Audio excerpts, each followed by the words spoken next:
Friends, welcome back. Today, we're diving into a fascinating, almost unbelievable story from the closing stages of World War II. A tale that perfectly illustrates why the war ended the way it did. This isn't a story of grand battles, but of a quiet, profound realization on a muddy road in France.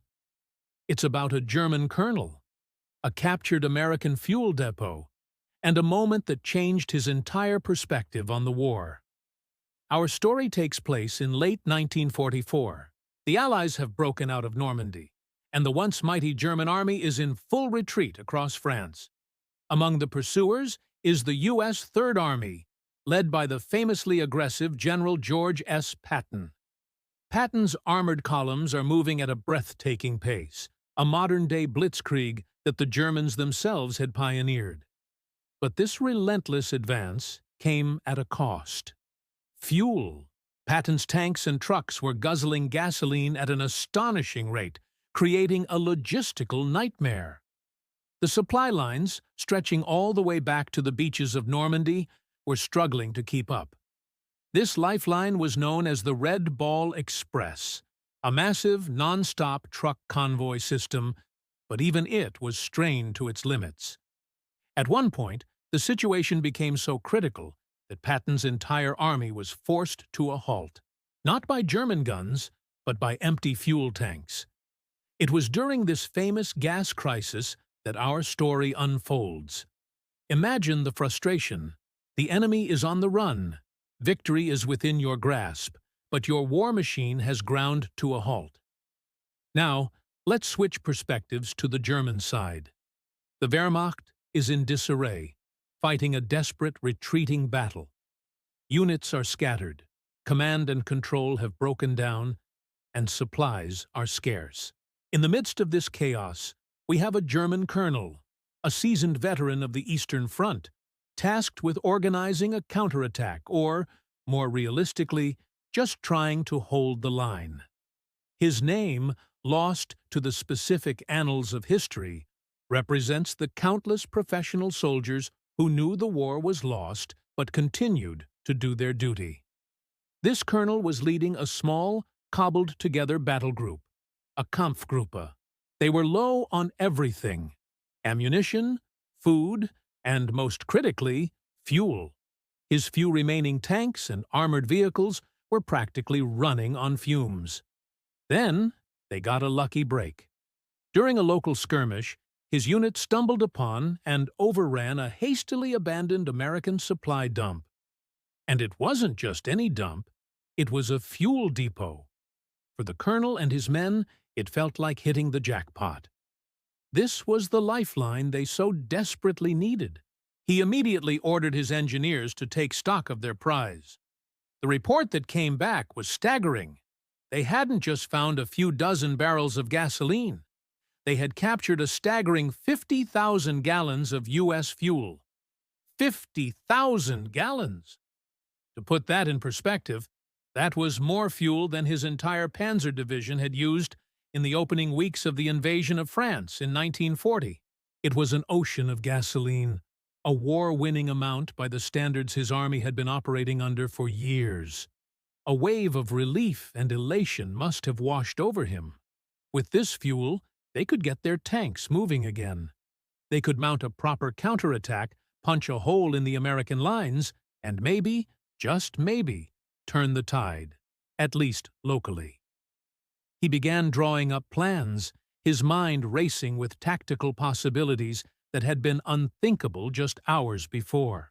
His men were jubilant, seeing this as a sign that their luck was finally changing.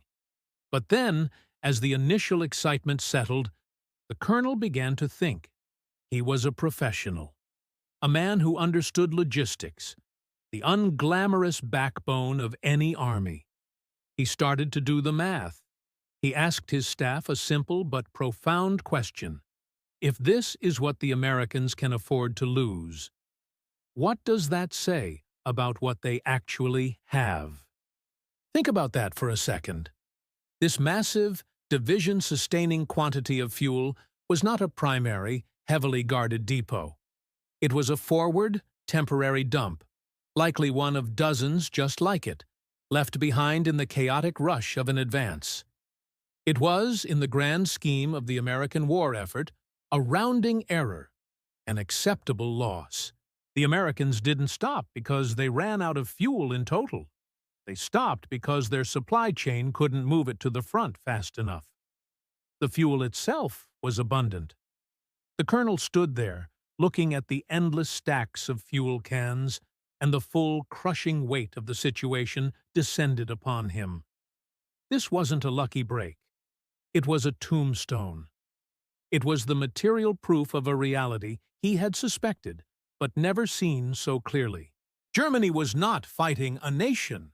It was fighting a factory, an industrial behemoth that could produce and transport resources on a scale that was simply beyond German comprehension.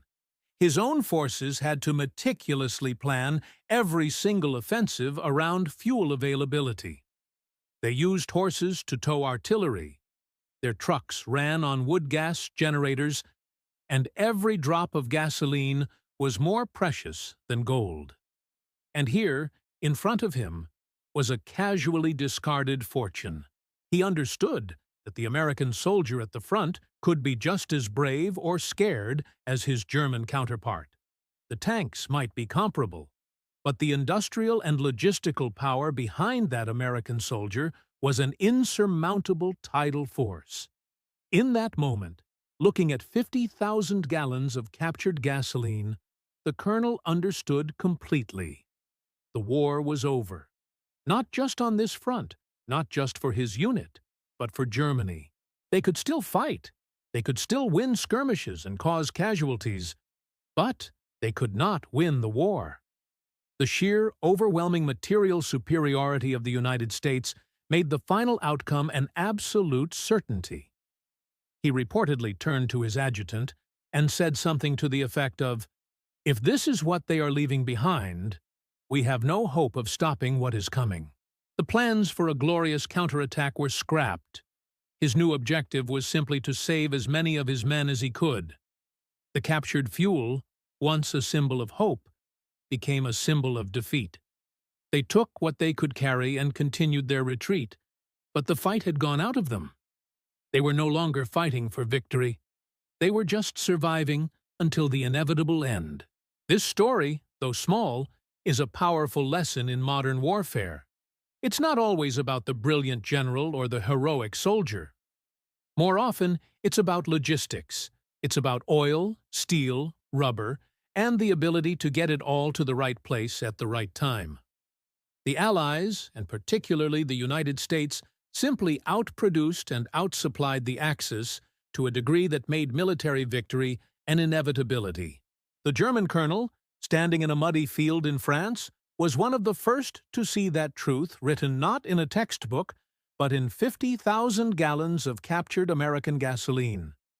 Thank you so much for joining me for this look into a lesser-known but incredibly insightful moment from history. If you found this story as fascinating as I did, please hit that like button and consider subscribing for more deep dives into the stories that shaped our world. We'll see you in the next one.